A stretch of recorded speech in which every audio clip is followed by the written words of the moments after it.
AIFF, FIFA, COA, AIFF constitution भाई के race against time में है to complete the project, to complete the election before 15 सितंबर। अगर ऐसा नहीं होता है तो हम बैन होने वाले हैं, और इस बैन से फर्क क्या पड़ेगा जानते हो? शायद आप जानते होगे, हम जो एशिया कप में क्वालिफाई किए उससे बाहर हो जाएंगे, जो अगले साल यहाँ पे अंडर 17 वुमेन्स वर्ल्ड कप होने वाला है उससे हम बाहर हो जाएंगे।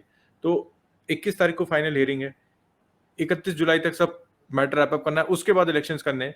तो आज बात करेंगे इस बारे में क्योंकि this topic needs to be discussed. आप लोग सोच रहे होंगे कि यार इंडिया के जो फीफा बैन की बात है ये पहले भी हो चुकी है, क्योंकि पहले भी लोगों ने कवर किया इस टॉपिक को, इसके न्यूज भी आई थी, डेडलाइंस हमारे को ऑलरेडी एस्टैब्लिश्ड पता है। 15 जुलाई तक हमारा जो आना था ड्राफ्ट कॉन्स्टिट्यूशन, 31 जुलाई तक फाइनलाइज होना था और सितंबर 15 को हमारे इलेक्शंस होने थे। So what is the new update, why are we talking about this issue again? तो जो अपडेट आई है, it is that the draft constitution का जो फाइनल ड्राफ्ट है वो आ चुका है।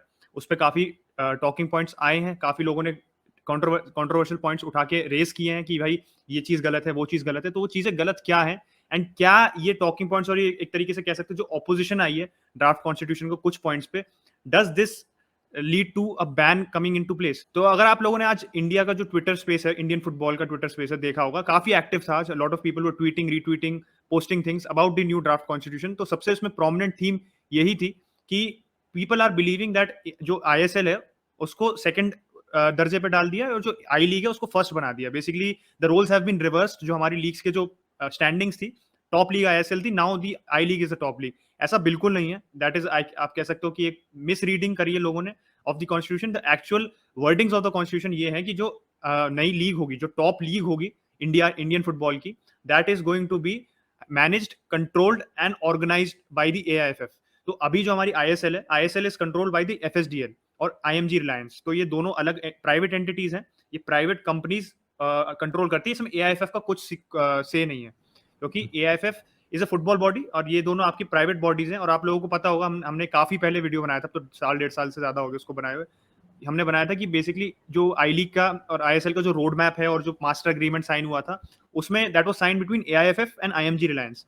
उस मास्टर एग्रीमेंट के चलते नया 2025 में जब ये एग्रीमेंट खत्म हो जाएगा, तो the new league which will come into place, that will be managed by the AIFF और इसमें प्रमोशन और रेलीगेशन होगा। और इस इशू से जो एक और कंट्रोवर्सी रेज होके आई है, इज दैट कि जो ये अग्रीमेंट था, ये मास्टर एग्रीमेंट, इसमें एक क्लॉज था जो काफी लोगों को पता नहीं था, ये काफी रिसेंटली पब्लिक में आया है। इज दैट अगर 2025 तक if the ISL is earning around 75 crores from revenue, पूरा उसको revenue is around 75 crores, तो एक क्लॉज है, ऑटोमेटिक रिन्यूअल क्लॉज, जो ये ओनरशिप है एफएसडीएल और आईएमजी रिलायंस की, ये 2025 से 2040 तक एक्सटेंड कर देगा। तो बेसिकली जो हमारा मास्टर एग्रीमेंट जो हुआ था, दैट इसका जो मेन डिटेल थी हमसे छुपाई गई थी, एंड ये रोड मैप इंप्लीमेंट ही नहीं हो पाएगा कि आप सोच रहे हो कि एआईएफएफ एक प्रमोशन रेलिगेशन वाला प्रॉपर स्ट्रक्चर एस्टैब्लिश करेगी, फुटबॉल पिरामिड हमारा रिवैम्प हो जाएगा, ये एक्चुअली होता नहीं। अब देखो, उसमें सबसे बड़ा मसला ये आ रहा है कि भाई 13 दिन बचे हैं 31 की डेडलाइन में, और 36 स्टेट एसोसिएशन है भाई इंडिया में फुटबॉल की, उसमें से 35 ने रिजेक्ट कर दिया। उन्होंने 35 ने कहा है कि I League should not be the top league, ISL top league होनी चाहिए। और गोवा ने कहा है कि भाई जो आई लीग है वो टॉप लीग होनी चाहिए due to the historic clubs, Dempo है, चर्चिल ब्रदर्स है, और भी वहां पे काफी सारे क्लब है भाई, you know the footballing passion in Goa. तो उन्होंने कहा कि आई लीग टॉप होनी चाहिए। अब इस चीज को रिजॉल्व करना 13 दिन के अंदर बहुत मुश्किल है, क्योंकि हमें पता है, we as lawyers know how the Supreme Court works. इतनी तेज सुप्रीम कोर्ट काम नहीं करती है भाई, वो चाहे कुछ भी मैटर हो, बीट एनी मैटर। तो 21 को हियरिंग है, 3 दिन में दोबारा आपको ड्राफ्ट करना है, 21 तारीख को प्रेजेंट करना है, फिर अगर वो 21 को पास नहीं होता है तो उसके बाद की डेट पता नहीं कब लगेगी। तो यहाँ पे सबसे बड़ा हर्डल यही है कि अगर इस 13 दिन में पास नहीं होता है ना, तो फिर आप इलेक्शन कैसे करोगे? और फिर जो 15 सितंबर की डेडलाइन है उसको आप मैच नहीं कर पाओगे। जो अभी साइंस निकल के आ रहे हैं, इससे देख के इट्स बट ऑब्वियस है कि काफी हाई चांस है भाई फीफा हम पे बैन लगा सकता है, क्योंकि we know how the Indian body works, we know how capable the AIFF is and how good the people जो करंट एआईएफएफ में है वो कितने अच्छे हैं, और स्टेट एसोसिएशन के लोग भी कितने अच्छे हैं। अब सबको असलियत पता है यहाँ पे कि इंडियन फुटबॉल की असलियत क्या है। तो ये चीज 13 दिन के अंदर रैप अप हो जाना बहुत मुश्किल है भाई, बहुत मुश्किल है। बस ये प्रार्थना करो कि भाई ये हो जाए।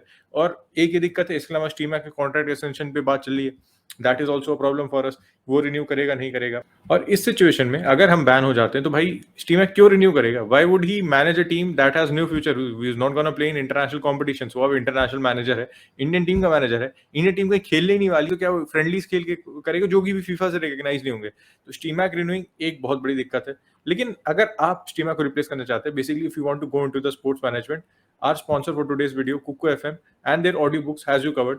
उनकी एक भाई ऑडियो बुक है स्पोर्ट्स मैनेजमेंट। जो बंदे स्पोर्ट्स में जाते हैं, जो बंदे खाली फुटबॉल में नहीं, आईपीएल, इंडिया में इतनी सारी लीगें हो रही है, तो ये बंदे कैसे जाते हैं, अगर आपको उसमें जाना है तो आप उसमें कैसे जा सकते हो।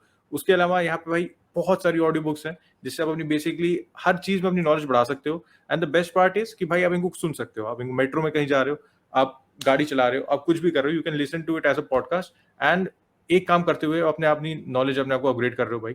सबसे अच्छी बात कुक एफएम की है यार कि यहाँ पे जो ऑडियो बुक्स हैं वो रीजनल लैंग्वेज में है, तो इसको आप हिंदी में सुन सकते हो, आप मराठी में सुन सकते हो, आप तमिल, तेलुगु, आपकी जो भी रीजनल लैंग्वेज, आप जहां से भी ये वीडियो देख रहे हो भाई, it's available in your regional language, और ये अंडरस्टैंडिंग बहुत अच्छे से बढ़ाता है। तो भाई जो लिंक है कुक एफएम की वो डिस्क्रिप्शन में है, please hit the link, download the app, and when you are logging in भाई उसमें आप SLP50 का कोड डाल सकते हैं, आपको 50% डिस्काउंट मिलेगा क्योंकि हमने कुक एफएम के साथ पार्टनर किया है। तो please download the app and keep supporting Sunday League Pundits. Draft constitution में हमने कंट्रोवर्शियल पॉइंट्स की बात तो कर ली, but there are good enough positives as well जिसके हमने मेंशन नहीं किया। तो I think the first positive which you have to talk about, क्योंकि प्लेयर्स के पॉइंट ऑफ व्यू से सोचो, इज दैट जो एक क्लॉज है कि बेसिकली जो स्टेट एसोसिएशन और गवर्नमेंट पब्लिक सेक्टर अंडरटेकिंग्स है, जो PSUs है, ये AIFF के साथ एज एफिलिएट अपने आप को एसोसिएट कर सकती है। तो ये बेसिकली आपकी जो संतोष ट्रॉफी होती है उसमें ये PSUs की एक टीम आ सकती है, जैसे ONGC की टीम आ सकती है, वो खेल सकती है। और इससे क्या होगा कि जो प्लेयर्स हैं इनकी टीम, जो प्लेयर्स हैं जो संतोष ट्रॉफी में खेल रहे हैं, तो एक एम्प्लॉयमेंट अपॉर्चुनिटी आपके लिए फर्दर एक जनरेट हो रही है। हम जैसे क्रिकेट में देखते हैं रणजी ट्रॉफी और बाकी एक सर्टेन लेवल पे आप खेल लेते हो तो आपको ये जो PSUs है ये उठा लेती हैं, they give you jobs.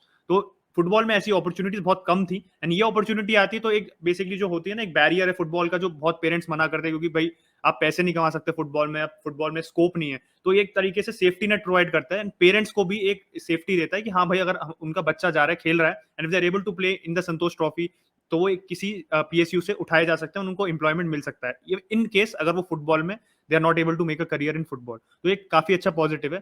And दूसरी जो पॉजिटिव है ड्राफ्ट कॉन्स्टिट्यूशन ने लाया, ये जो एग्जीक्यूटिव बॉडी है वो पहले 18 लोगों की होती थी, अब वो 12 लोग की हो गई है, एंड इसमें काफी अच्छा रिप्रेजेंटेशन कर रही है, फेयर रिप्रेजेंटेशन कर रही है। पहले तो आपके 5 प्लेयर्स होने चाहिए इसमें, एमिनेंट प्लेयर्स, जिसका क्राइटेरिया ये है कि भाई वो 66 से एज के कम होने चाहिए और उन्होंने इंडिया के लिए कम से कम 5 मैच सीनियर लेवल पे, नेशनल लेवल पे खेले होने चाहिए। तो दैट इज द क्राइटेरिया। 3 इनमें से मेल होंगे और 2 फीमेल हमारे एमिनेंट प्लेयर्स होंगे। इसके अलावा इंडिया का जो जोन में डिवाइड कर दिया है, एक आपका नॉर्थ ईस्ट जोन अलग है, north zone, south zone, west zone और ईस्ट जोन। नॉर्थ ईस्ट का एक डेडिकेटेड जोन बनाया है क्योंकि वो हमारी फुटबॉल हब है। तो इन जोन से रिप्रेजेंटेटिव्स होंगे, इसमें एमिनेंट प्लेयर भी होगा और एक वहाँ का एक ब्यूरोक्रेट टाइप का भी होगा जो स्टेट एसोसिएशन में काफी टाइम से है। तो एक बैलेंस्ड आपका जो बन जाएगा पूरी जो एग्जीक्यूटिव कमेटी है। पहले एग्जीक्यूटिव कमेटी आप रीजनल रिप्रेजेंटेशन नहीं था, वो काफी बड़ी दिक्कत थी कि भाई एक जगह से ज्यादा लोग थे। तो आपके हर जगह से, हर पॉकेट ऑफ इंडिया से जहाँ पे फुटबॉल खेला जाता है वहां से लोग आएंगे, they will be represented in the AIFF, और आपका आप कह सकते हो नेशन वाइड इंटरेस्ट आपके उसके बारे में ध्यान दिया जाएगा और फुटबॉल को पर्टिकुलर रीजन में नहीं खाली एम्फेसिस दिया जाएगा, सारी जगह दिया जाएगा, जिससे हमारा जो आप कह सकते हो जो ट्रेजेक्ट्री है हमारी, जो हमारी ग्रोथ है फुटबॉल की, वो आराम से और काफी यूनिफॉर्म हो सकती है। एक होलसम प्रोजेक्ट बन जाएगा अगर ये इंप्लीमेंट हो जाता है। लेकिन जो बैरियर्स हैं ऑलरेडी हमने आपको समझाया यार भाई, उम्मीद कर सकते हैं यहाँ पे बैठे कि भाई ये 31 से पहले सॉल्व हो जाए, and we are not banned. बहुत ही शेमफुल होगा, फिर शायद पॉलिटिकल विल वगैरह लगा के हम शायद बच जाए, लेकिन इंडिया गेटिंग बैंड भाई, on the face of it will be a very shameful day for Indian football. तो on that note will wrap up this video भाई। अगर आपको अच्छा लगा हो तो please hit a like on this video, subscribe to the channel, download the Kuku FM app if you want to support the Sunday League Pundits, and we'll catch you tomorrow boys. Bye bye.